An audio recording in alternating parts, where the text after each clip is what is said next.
ओम शांति, सत श्री अकाल जी।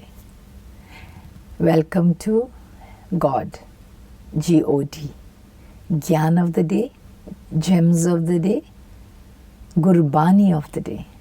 आओ मिलकर हम गुरबानी ਦਾ गहरी ज्ञान ਨੂੰ ਸਮਝਾਂਗੇ और अमल करांगे। गुरबानी ਬਣੀਏ। गुरबानी ਦੀ ਮੋਤੀਆਂ शब्द गहरी ज्ञान ਨੂੰ ਅਸੀਂ ਜਪਨੇ ਆ, ਮੱਥਾ ਟੇਕਨੇ ਆ, लेकिन उसਨੂੰ अमल नहीं करते। आओ इस रोज़ ਦੇ थोड़े थोड़े पॉइंट्स लेकर गुरबानी ਦੇ मोतियां ਨੂੰ लेकर हम समझेंगे इकट्ठे। And this is in English and Hindi so that we can all relate to it easily. तो गुरबानी के आज हम शब्द चुनेंगे कि एक ओंकार, मूल मंत्र, क्योंकि मूल मंत्र तो समझन तो बिना असी अगे टुर नहीं पावांगे। इसलिए गुरबानी विच मूल मंत्र हर एक शब्द तो पहला लिखिया जाता है, बोलिया जाता है जी। उस पूरा मूल मंत्र चाहे उसका सार रूप, जिस तरह एक ओंकार सतगुरु प्रसाद, एक ओंकार सतनाम सतगुरु प्रसाद, या पूरा एक ओंकार सतनाम करता पुरख निरभौ निर्वैर अकाल मूर्त अजूनी सहबंग गुरु प्रसाद। एक ओंकार तो शुरू होंदी है गल, तो शायद आप इस एपीसोड में सिर्फ एक ओंकार की भी गल कर सकते, क्योंकि एक ओंकार इज़ वेरी वेरी डीप। एक ओंकार तो पूरी गुरबानी श्री गुरु ग्रंथ साहब का समरी है। It's on its own enough. जो असी एक ओंकार नू समझे तो असी तर जाएंगे। एक वर्ड जो है अल्फ़ाबेट है, नंबर 1, जो गुरु ने क्लियर किया है कि असी सारे उस एक दे बच्चे, असी सारे एक परिवार, असी सारे आत्मा के तौर पर एक परिवार हाँ, एक फैमिली हाँ, एक दुनिया विच रह रहे हाँ, उस एक परमात्मा के बच्चे हैं। एक is a very beautiful word, one. We are one. वो यूनिटी जो असी चाहते, असी सारे प्यार नाल रहे, we live together in peace and happiness and harmony and unity. We all want that. सारे सानू सारे नू वी ऑल सब नू पसंद है कि असी इकट्ठे और प्यार विच रहिए। लेकिन की हुंदा है, असी अपने आप नू दूजे तो अलग समझने है। असी सारे अलग आत्माएं। हुण तुहाडे आत्मा दा कर्म या मेरे माँ बाप के आत्मा के कर्म ते मेरे आत्मा के कर्म सेम नहीं है।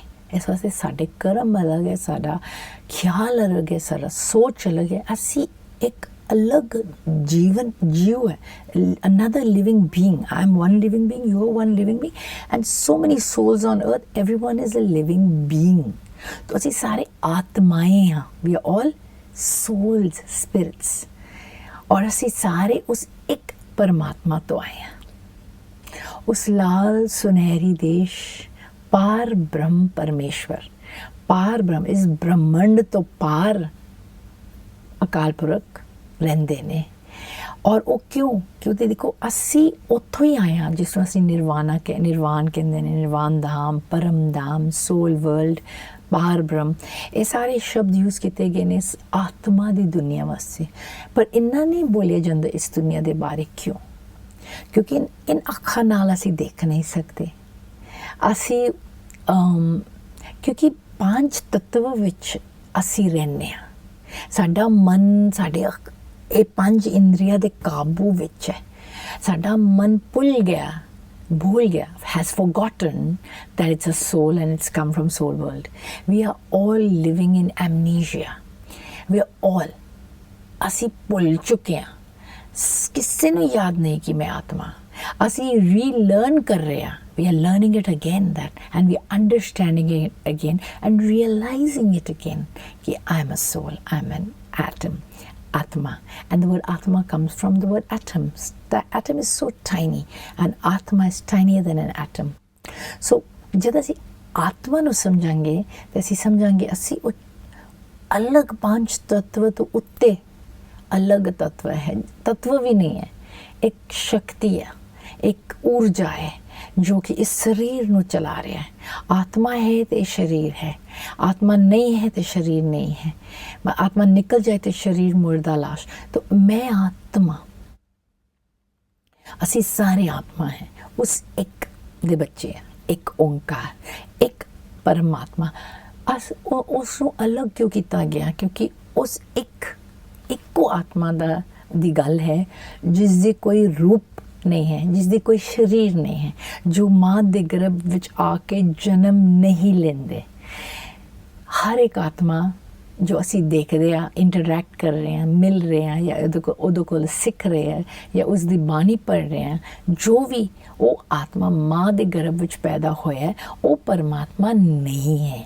लेकिन कई आत्माएं इतनी स्पेशल हैं कि अकाल पुरख ने भेजा अपना संदेश लेकर, जिवें कि गुरु नानक, जिवें कि जीसस, जिवें कि बुद्धा, जिवें कि मोहम्मद। ते तदे इन श्रेष्ठ आत्माओं ने धर्म उन्हां दे जान तो बाद धर्म स्थापन होया, उन्हां दे हुंदियां नहीं होया, उन्हां दे जान तो बाद होया। जिवें गुरु नानक सन, वो तो हिंदू परिवार विच पैदा होए सन, लेकिन उन्हां दे जान तो बाद सिख धर्म की शुरुआत हो गई। क्यों? क्योंकि उन्हां दी गल ਜਿਹੜੀ ਸੀ ਨਾ ਉਹ ਬਹੁਤ ਗਹਿਰੀ ਸੀ, ਔਰ ਉਹਨਾਂ ਦੀ ਆਤਮਾ ਦੇ ਵਿੱਚ ਇੰਨੀ ਸ਼ਕਤੀ ਸੀ ਕਿ whoever was around him was fascinated by what he was saying, was touched by what he was saying। ਉਹ ਕੀ ਬੋਲਦੇ ਪਏ ਸਨ, what was he saying, ਉਹ ਸਭ ਕੁਝ ਛੂ ਰਿਹਾ ਸੀ। तो ਇਸ ਵਾਸਤੇ ਅਸੀਂ ਉਸ ਦੇ ਨਾਲ ਜੁੜ ਗਿਆ। ਪਰ ਉਹ ਕਹਿ ਰਹੇ ਸਨ ਅਕਾਲ ਪੁਰਖ ਨਾਲ ਜੁੜੋ, पर असी की करे, असी अकाल पुरख दे जोड़न दे नाल उन्हां नाल जुड़ रहे सन। ये हुंदा है। इसी तरह बुद्धा ने तो एक बहुत क्लियर किया सी कि मेरा कोई पुतला ना बनाए, कोई तस्वीर ना बनाना। लेकिन दुनिया में सब तो ज़्यादा स्टैचूज और फोटोज बुद्धा दे ने। वो तो शून्य की गल करते पे सन। वो तो अपने आप नू आत्मा समझिया, उन्होंने पहचान लिया। मन तो ज्योत स्वरूप है, अपना मूल पहचान। मन, ए मेरा मन। हुण तुसीं जानते हो कि मन हैगा, दिसदा नहीं हैगा लेकिन हैगा। ते मन ही ते आत्मा है। तुहाडा मन ते मेरा मन अलग है ना। हर एक जीव आत्मा दा मन अलग है। ऐसा मतलब मन आत्मा दा हिस्सा हो गया है ना, क्योंकि साढ़े सारे दा आत्मा विच मन हैगा, ते अपने अपने कर्म हैगा, ते असी सारे अपने अपने अलग अलग डिसीशनस लेने हैं, चॉइसेस करने हैं। साडा बुद्धि अलग है ना, असी जो चॉइस करांगे उन्हें बुद्धि कहांगे। ते साडा संस्कार, पर्सनैलिटी अलग है ना, एक आत्मा दा। ते वो श्रेष्ठ आत्माएं जो सन वो स्पैशल सन, वो अकाल पुरख का संदेश सानू देन आए।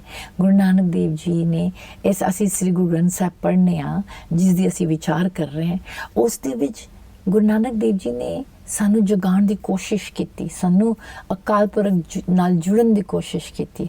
लेकिन असी नहीं समझिया।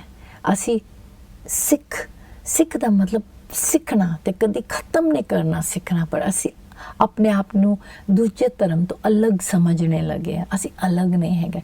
साढ़े विच हैगे ने बहुत सारे सिख वीर भैन जिहड़े कि बहन भाई जिहड़े कि जो they are so sweet and they still understand oneness and unity and harmony, and those are the people that are successful in the world. वो ही है जो अभी सफल हो रहे हैं, क्योंकि वो they are spreading the gems of Gurbani correctly। एक ओंकार नू जे असी समझांगे तो असी कदी किसी नू अपने तो अलग समझ ही नहीं सकते। जिवें मेरे माँ है, मेरा प्यो है, मेरे बच्चे हैं, मेरे भाई बहन है, मेरे अपने नज़दीक फैमिली है, परिवार है, मैं आत्मा और वो सारे आत्मा हैं। इसी तरह हर एक आत्मा उस अकाल पुरख का बच्चा है। इस वास्ते मेरा भाई बहन ही है, my brother and sister, each and every soul on earth. जे असी उस नज़र नाल सब नू देखांगे कि मैं आत्मा ते तू आत्मा, फिर असी उस नज़र नाल देख सकांगे, नहीं तो नहीं देख सकांगे। तो आओ इस एक ओंकार नू थोड़ा सिमरन रूप विच ਜਪਾਂਗੇ ਔਰ ਆਪਣੇ ਆਪ ਨੂੰ ਚਮਕਦਾ ਸਿਤਾਰਾ ਆਤਮਾ ਓਮ ਔਰ ਉਸ ਇੱਕ ਨੂੰ ਯਾਦ ਕਰਾਂਗੇ ਪਰਮ ਜੋਤ ਨੂੰ। ਇੱਕ ਓਮ ਕਾਂ।